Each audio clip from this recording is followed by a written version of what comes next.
Okay, jom kita start kita punya sesi pada hari ini. Thank you so much memulanya. Thank you so much daripada kami, tim Bambang Studio dan juga Drama Astro, sebab kita punya pelakon-pelakon sudi untuk kita punya sembang santai drama kita pada petang ni. Okay, kita menggabungkan pelakon-pelakon rindu awak separuh nyawa. Kita ada pelakon scammers dan juga kita ada pelakon derita untuk bahagia. Okay, so kita nak berbual apa ni?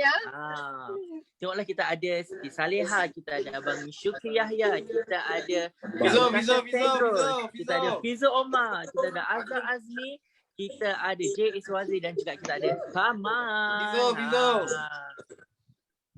Okay, first of all, isu pertama yang kita nak berbualkan, dia tak nak, bukanlah kita nak serius, tapi kita nak berbualkan dari segi pendapat you guys melalui karakter. Contohnya, kalau isunya yang saya nak utarakan adalah pertama, saya nak tanya pendapat para pelakon semua tentang isu cemburu. Sebab isu cemburu ni dia memang sangat lazim berlaku dalam semua drama. Most of drama cinta yang ada mesti akan ada isu cemburu.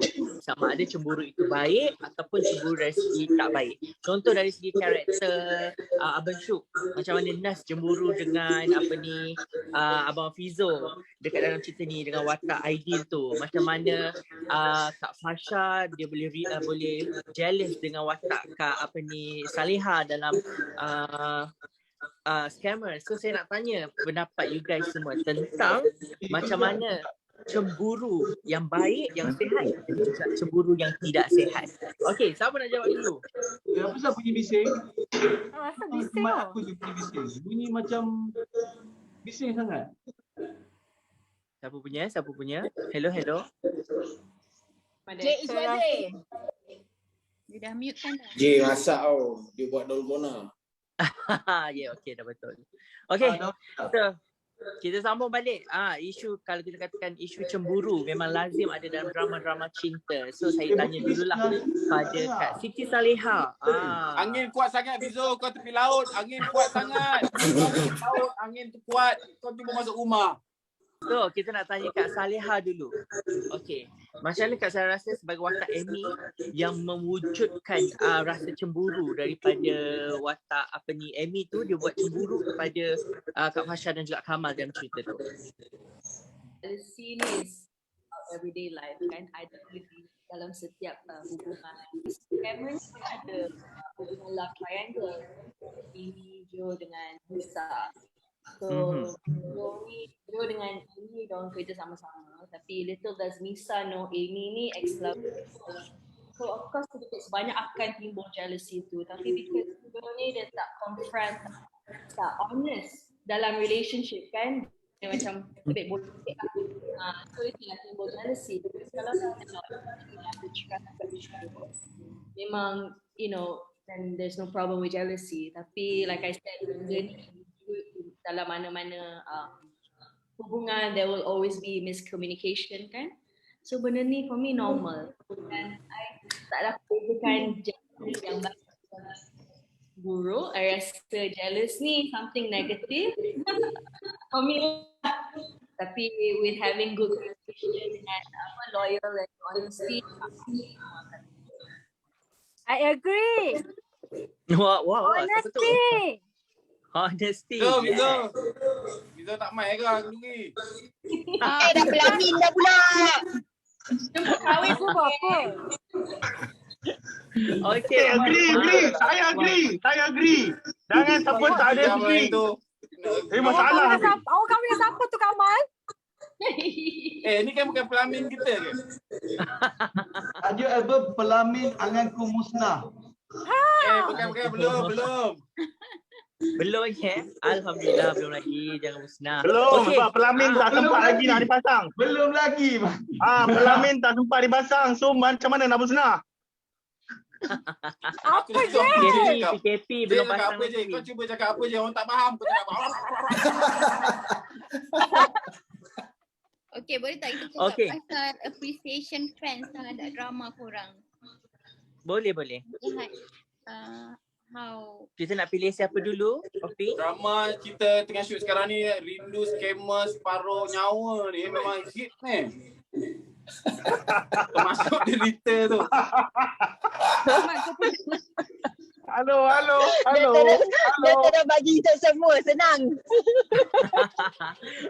Oh, banyak. Setiap drama ada kot komen-komen yang positif dan negatif kan. True Tapi handsome. diam lah, kau cakap ni. Nanti aku lupa, aku tengah tulis ni. Okay. Kau terima award ke? Kau terima award ke? Bukan. Aku takut. Aku dah siap tulis dah. Okay. Teruskan. Takut salah. Jom. Aku takut salah. Okey, bagi aku teruskan. Apa tadi soalan tu? Fans. Fans Fans. macam mana? Dia tak, Okay. kau ni, dia tahu soalan dia apa ni? Okey, banyak je dapat yang komen positif, negatif tentang drama yang saya dengan Kosha tengah berlakon sekarang ni kan. Semua drama lah. So jadi saya anggap benda-benda tu benda-benda yang positif lah, benda yang baik lah. So maknanya masih lagi ada pecinta drama-drama Melayu lah yang dekat Malaysia ni. Tak adalah orang layan cerita-cerita Indonesia ke apa kan. So masih ada lagi lah. Sebab Alan kita dah tanya Naz tadi kan, Nazrin, untuk tanya untuk watak Sarah. Macam mana watak Sarah ni, dia macam, okay, adakah watak Sarah ni seorang yang sangat cemburu kepada Nazrin sebenarnya, sebab definitely kita nampak dia macam sakit hati bila Huda tu ada dan sebagainya. So macam mana dari segi watak ni kita boleh tengok dia dari segi cemburu dia adalah cemburu yang baik atau cemburu yang buruk? Cemburu yang baik. Oh, simple. Wow, dia punya potong. Senang Sebab sebab apa? Apa dia? Apa? Semua orang diam cakap lah. Kenapa saya kata dia cemburu yang baik? Malaikat lalu, hormat malaikat. Apa tu? Halo. Yang ni. Saya kata dia cemburu yang baik. Ajar kau je. Okay, to me, tu Syuk kena jawab ke? Tak, Usha. Untuk Sarah. Bagi watak Sarah pula, dia mula-mula pada awalnya dia cemburu yang tak bertempat. Tapi seorang perempuan ni bila dia ada perasaan dekat lelaki tu, dia ada insting dia yang luar biasa. Sekejap kan. Sarah, tolong jangan bawa personal kat dalam ni. Tak. Kamal ada tu. Sorry. Bukan, kau cerita. Okey, kita minum dulu. Makin panas. Minum.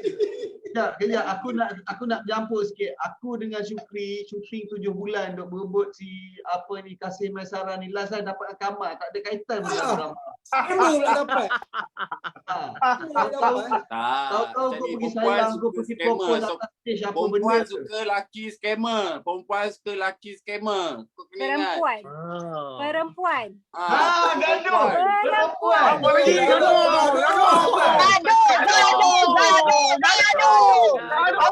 Apa lagi? Okey, tak apa. Kita nak tanya Kak Azhar sebab Kak Azhar macam wakil tunggal untuk derita untuk bahagia kan kat sini kan. Okey. Anak Ya, tunggal. kesian saya seorang. Okay, on woman empowerment lah kita nak tanya pasal how perempuan independent untuk watak watak Alisha, betul? Watak Alisha ni macam mana dia independent membesar, susah dan sebagainya. So dalam real life, adakah Kak Azhar rasa perempuan ini perlu independent ataupun woman empowerment ni perlu besar dalam diri wanita?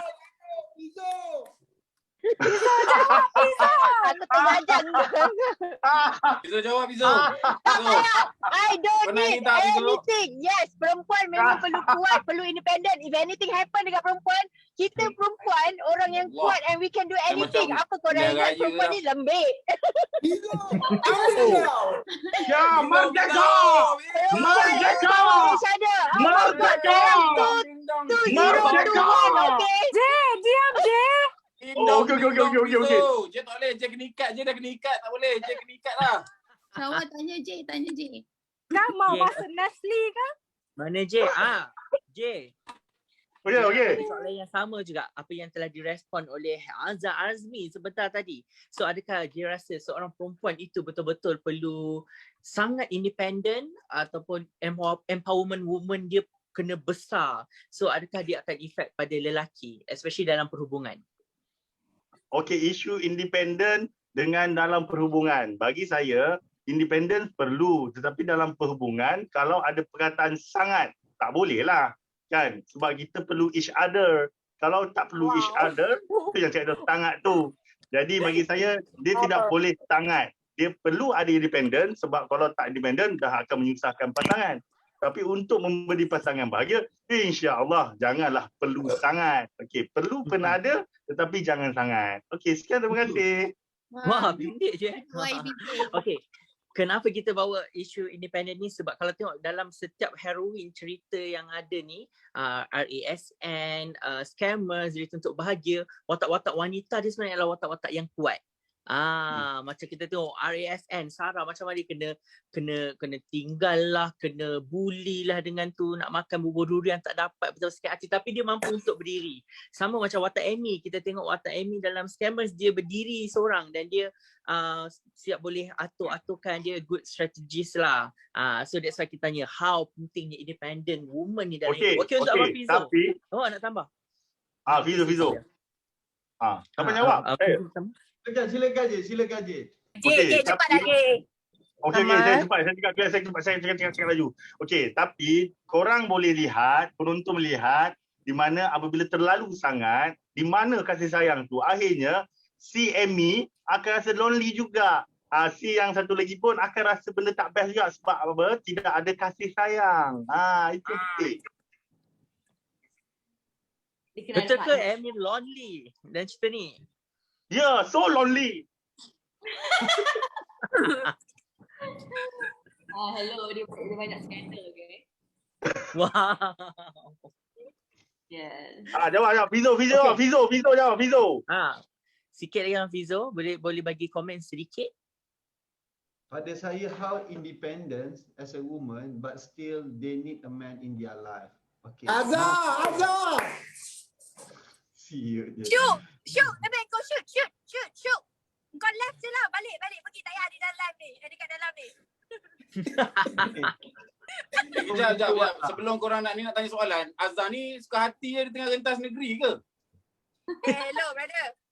Dia ada surat. Sebab dia independent. Kita independent, kita ada ya. Di sini semua. Oh, untung Wijo ada surat. Kita rentas negeri, Okey, rentas daerah, kan rentas hati tak boleh. Gitu. Okay lah, independent ni tak payahlah. Next question Okey, boleh. Banyak Okey, sangat betul. halangan soalan ni. Okey, OP kita tak ada banyak masa kan, I boleh proceed soalan last lah kot kan? Boleh. Okey, soalan Alah, saya tak ada masa dah. I nak tanya directly Kebosan ke? pada Nampak kebosan. Fizo tak jawab soalan tadi. So kita nak tanya, how untuk you guys yang berlakon dalam sesuatu drama memegang watak dan mendalami naskah itu boleh beri impact pada diri sendiri. Contoh macam kita tengok Abang Kamal Adli berlakon cerita scammers. So adakah dia tahu pasal scam, ataukah dia rasa lepas ni dia boleh scam orang atau dia lebih berhati-hati. Okay, so untuk Boleh, Abang ramai Fizo perempuan sendiri, suka dia. wow. Untuk Abang Fizo sendiri macam mana reflectkan pada Alah. berlakon sesuatu naskah itu dalam kehidupan? Pada saya, this is serious Pada saya, bila kita bawa Serious. watak negatif this is what I learn dari segi energy Bila kau bawa watak yang negatif, sebenarnya it's not good juga kepada pelakon. That's the price you have to pay. Di mana orang mempercayai, lagi-lagi pelakon yang bagus, dia boleh deliver yang dia tu betul-betul jahat. So sebenarnya energy tu tak bagus sebenarnya as a pelakon. Sebab semua orang menonton anggap kau jahat, kita kena maki, kena begini. Akhirnya kata-katalah satu doa. So sebagai pelakon ni kita kena macam mana nak escape diri kita daripada satu senario yang kita meletakkan diri kita dalam suasana negatif tu. Itu cabaran sebagai seorang pelakon. Yang orang nampak hanya berlakon, kau buat tak jahat berjaya. Tapi impact dalam kehidupan tu sebenarnya ada. Sebab tu saya prefer bawa watak yang baik supaya kita dapat doa yang baik-baik, jodoh berkekalan. Bukan cakap semua nak jadi hero jadi baik, tetapi sebenarnya that's the price we have to pay as a pelakon bila kita transfer energi yang tak bagus pada audience. Setiap kata-kata tu doa kan. Betul, setuju. Itu pandangan saya lah. Okay, itu pandangan Fizo Easy. Omar. Easy. Macam mana pula dengan Kamal Adli punya pandangan? Sorry, saya tengah layan question sekejap. Oh, okay.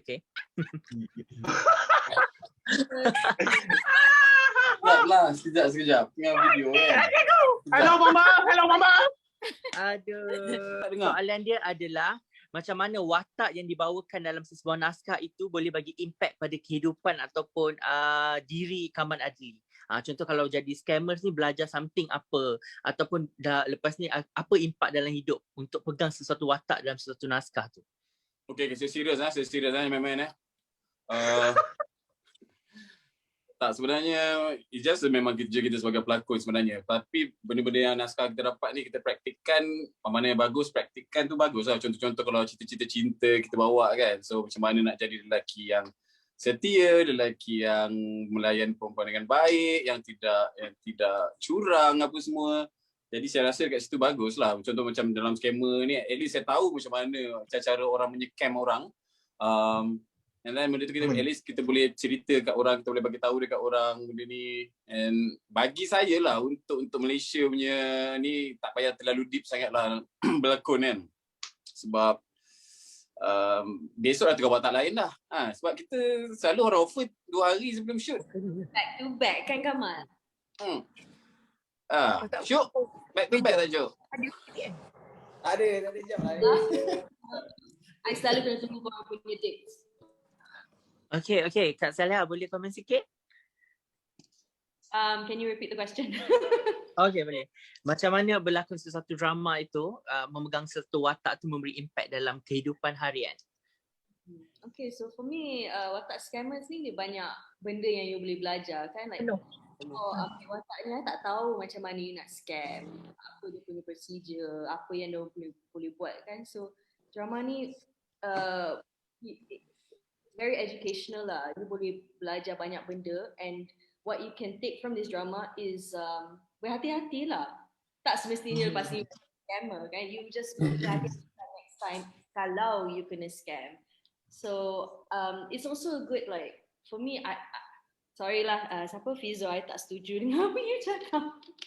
Tapi kita sebagai pelakon, kita just berlakon, right? We're just telling a story. So up to them, audience kat luar sana bijak ke tak, nak ambil you seriously atau tak. If they kecam you in a way, that means pelakonan you berjaya. Sebab you merely nak cerita sesebuah naskah sahaja. And if they have something that, kecaman ke apa, you jangan hantar korang lah, I don't care. I'm just telling a story, I'm just doing my job. So hopefully macam cerita scammers ni dia banyak pengajaran lah yang you boleh belajar. Tapi tak semestinya apa you buat, the scammers tu, you ambil and then pasti. Apa, cerita cinta tak ada pengajaran ke? Oh, I tengah cakap pasal scammer. Okay, wakil RASN. Siapa? Kasha ataupun Syukri Yahya? Untuk isu yang sama, untuk soalan yang sama. Macam mana ia memberi impak kepada diri kita di luar. Saya rasa benda ni yang layak cerita adalah Kasha. Pasal dia boleh lawan balik. Kau lepas tekak, kau nak lepas tekak kau je. Kau setakat nak post je. Kau ingat live ni untuk kau nak post je. Cakap mungkin. Aku tak cakap tadi. Kau cakap, tak apa. Apa lah? Aku cakap ni. Cakap. Dia cakap kan. Asyik nak bagi Usha je cakap. Sian dia. Kan sayang? Okay, Kasha. Alan dah kena pas. Macam mana? Adakah lepas berlakon cerita Rindu Awak Separuh Nyawa ni jadi seorang wanita lebih kuat, ataupun mudah cemburu, ataupun menangis selalu, macam mana? To me pula, watak yang kita bawa tu dia macam terbawa-bawa juga kadang-kadang. Orang kata body. Tapi how kita as an actor untuk switch on and off benda tu. So macam mana nak buat benda tu is not easy.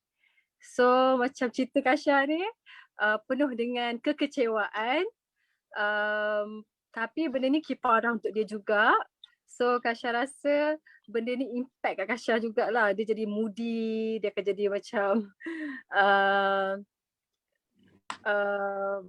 kita jadi compare dengan reality life kita. And sentiasa macam bila kita tengok cerita terlampau fantasize sangat, so benda macam fantasy, so benda, and kita nak benda tu in reality and kita tak dapat, and benda tu jadi macam macam tu lah lebih kurang. Faham. Okay, OP kita ada ni. Sekejap Boleh cue kita? Boleh? Ada apa? Soalan terakhir? I dah jemput. Kita ada seorang cameo yang akan memberikan sedikit nasihat kepada artis-artis muda. Kita jemput dia masuk, tunggu dia masuk jap. Sementara Kamal dah tua lah. Mio. Yes. Syam muda. Kita ada kejutan juga untuk ni pelakon-pelakon kita hari ni. You guys buat ada kejutan hari ni. Kita bawa seorang cameo. Azhar, Untuk diorang tengah cuci Katie kereta Azhar. Diorang tengah berbual. cuci kereta hang tu. Biarkan dia. Dia tengah isi minyak. Oh. Dia tengah tunggu masuk. Itu Hafiz Adam ke tu? I pun nervous kan. Tak muncul lagi. Dah muncul ke belum? I Belum. nervous. Satu soalan nak tanya tak tahu ni. Azhar? Cerita Azhar ni hero dia siapa? J ke? Aku ajar Kamal. Korang dah. Semua ada hero-heroin. So J ni macam awkward sikit. Kau hero cerita Azhar berlakon ke? Okay. Sekejap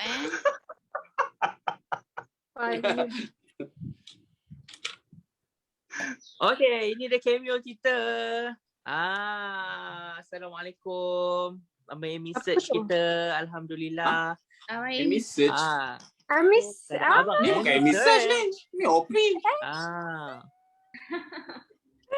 Okay, Abang Amy. Assalamualaikum. Terima kasih kerana sudi untuk singgah kita punya sembang santai drama kita. Assalamualaikum bang.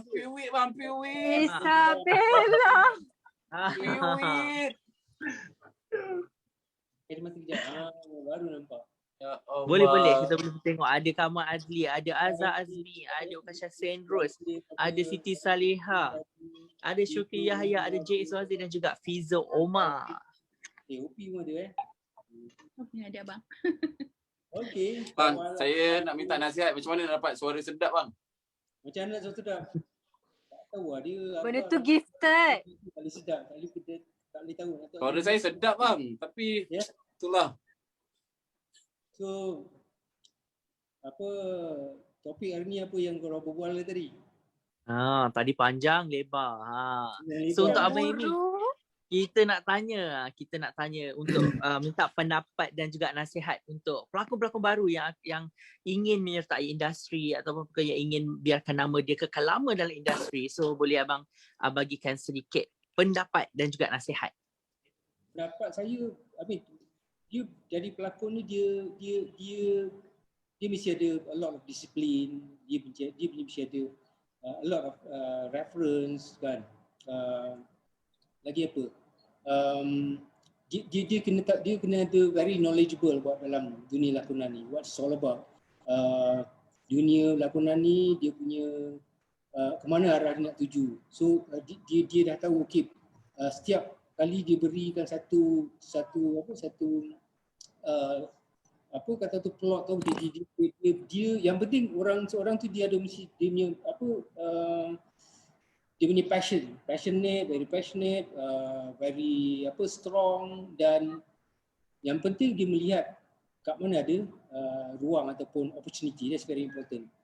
So building dia akan mengambil masa lama untuk menjadikan dia pelakon yang kata tu sampai ke pelakon A-list. Abang? Daripada mula, it's like a dream that I have this big dream. So kita dulu lagi susah pasal kita started dengan dalam club. Okay, so bila waktu saya nak pergi Kuala Lumpur tu nak jadi nyanyi kat club tu, I have this dream that I just want to be a star. That's my dream. Kau nak pergi mana Mi? Kau nak pergi JPA? Dulu nak pergi KL apa kau nak jadi star. That's my dream. Dan dulu kita nak masuk, kalau nak perform dekat club bukan satu benda yang bukan senang. So you have to be good, you have to be talented. So apa yang saya buat, bila saya dapat nyanyi dekat club tu, saya ambil opportunity untuk show off apa yang saya ada. So this is me, this is about me. So daripada situlah dia masa bertahun, dia like macam blood, sweat and tears to be 40 tahun saya berada ni. Sama juga dalam dunia lakonan. Begitu juga. Kalau dunia lakonan tu dia nak, of course kalau orang tu dia jadi pelakon, of course dia hujung kerjaya ataupun after dia dia dah Oh, Jai. tu yang legend yang dia ni memang dasar dia orang boleh tengok filem dia ataupun lakonan yang lepas dan how dia develop is very important. Macam tu lah. Wah, Alhamdulillah. Thank you so much bang. Sekejap bang, saya ada satu soalan bang. Saya mandangan cerita saya berlakon ni tajuk dia scammer. Abang pernah kena scam tak? And kalau pernah kena, macam mana abang bangkit balik? Macam mana abang settle masalah tu and teruskan lagi abang punya career bang? Saya pernah Teruskanlah sebab ramai perempuan nak. cerita macam mana saya kena scam about 2 juta ringgit saya punya duit hard work. Dia habis semua. Dia macam itu lah. So dia satu benda yang sangat parah. You dalam you parah. You macam juga macam dah terbaring kat bawah ni lah. Kira tu bangkit semula tu build up balik you punya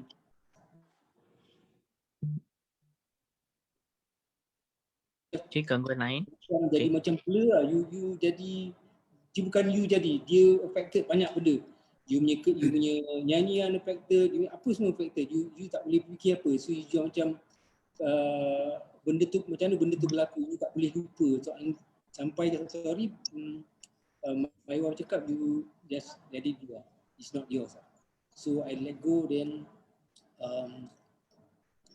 Allah dia yang tolong. Kalau Allah tolong senang dia problem sama mana tu macam biji sawi, so you can get away with it. So since then I build up slowly with my partner, my wife. Okay, so now we start a new life, a new buku yang baru. Kita berusaha sampailah hari ni macam tu. So it's like saya faham kalau orang-orang yang kena scam ni memang some orang ada mungkin dia itulah dia life saving yang dia ada. So dia oleh kerana dia tak tahu dia janji. So dia tak knowledgeable pasal benda tu semua terjadi, tertipu. Mungkin kurang pemahaman dari ini public eye, orang tak cakap what is. Tapi boleh jadi kita lihat masih ada scammer macam-macam. Macam-macam sekarang lagi advance lah dengan internet ni, lagi dahsyat dengan scammer. So that's I experience lah benda tipu lah. Saya rasa itulah dugaan yang paling besar dalam hidup saya. That's the biggest one. Abang mungkin boleh bagi nasihat macam mana untuk brandingkan nama sebagai pelakon atau penyanyi artis, dan juga being selective on your product mungkin. Setelah macam korang ni semua big personal, kira korang semua adalah you carry your personal brand. Siapa lah Fizuma ke siapa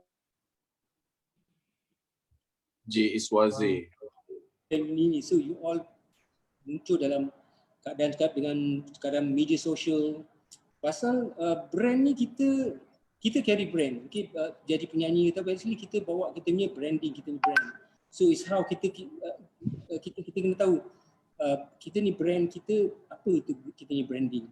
Kerana dalam era internet dan media sosial sekarang, the future of branding is personal.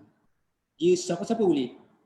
Orang yang bukan artis boleh build dia brand. Tapi kita sebagai artis, kita punya branding is bukan hanya boleh dijual dalam sektor entertainment saja, tapi kita boleh jual dalam semua sektor. At all sector you can sell your barang. So lagi kita lama kat sini, lagi kita work hard, dan selagi itu dia akan added value di kita ni brand tak. Fizuma ke siapa everyone here. Thank you bang. Saya lihat branding is very important. You dah tak, so big brand dah tak ada pergi macam pergi big brand dah tak pergi macam kat billboard ke ataupun dia abstract apa, dia orang mencari influencer yang besar ataupun artis yang besar untuk dia orang to be there. Dia percaya kat kita, the trust dan apa, dan di situlah ini. Dan saya tak payah cerita pasal sebut nama. Macam salah satu artis, dia jadikan dia punya nama tu satu brand yang besar. So she selling dia punya dream. Dia menjual satu apa, how dia nak build this empire. These are all dream that dia selling. Kita belajar daripada situ. So tapi di penghujung hari, whatever you want to sell, sebenarnya kita menjual diri kita dan you are selling people to people. So orang percaya kat kita, orang trust kat kita, so kita harap orang percaya kat kita, kerana bila orang tu suka kat kita, so dia akan apa yang saya fikir, apa itu pandangan saya lah. So macam itulah brands is all about. So kita ni sebenarnya artis ni kita carry brand yang ni pulang pada kita nak letak brand di mana. Terima kasih. Yeah, okay. Alhamdulillah. Thank you so much, Abang Amy. Itu dia nasihat daripada cameo kita. Kejutan sebenarnya Abang Amy, dia orang tak tahu ni. Kita akan bawa Abang Amy masuk dalam sembang santai drama ni. So Opi, so macam mana? Kita ada masa berapa minit lagi? Dah di penghujung rancangan, mungkin kita boleh wifi ramai-ramai sikit. Boleh? Okay, boleh. Boleh post. Wifi. Kita ambil gambar. Okay, ambil gambar. 1, 2, 3. 1, 2, 3. Okay. Okay, itu sahaja daripada kita dan saya mewakili drama team Astro. Bambam Studio mengucapkan terima kasih kepada semua artis yang terlibat, semua artis yang dapat hadir walaupun dapat bercakap sikit saja, berkongsi pendapat seorang sikit saja sebab masa menceburui kita, tapi apa-apa pun rindu awak separuh nyawa, Scammers dan juga Return Untuk Bahagia memang antara drama-drama yang best. Thank you so much kerana memenuhi waktu-waktu terluang kami dengan drama-drama dan lakonan yang berkualiti. Thank you so much. Maaf daripada kami. Assalamualaikum. Bye. Bye.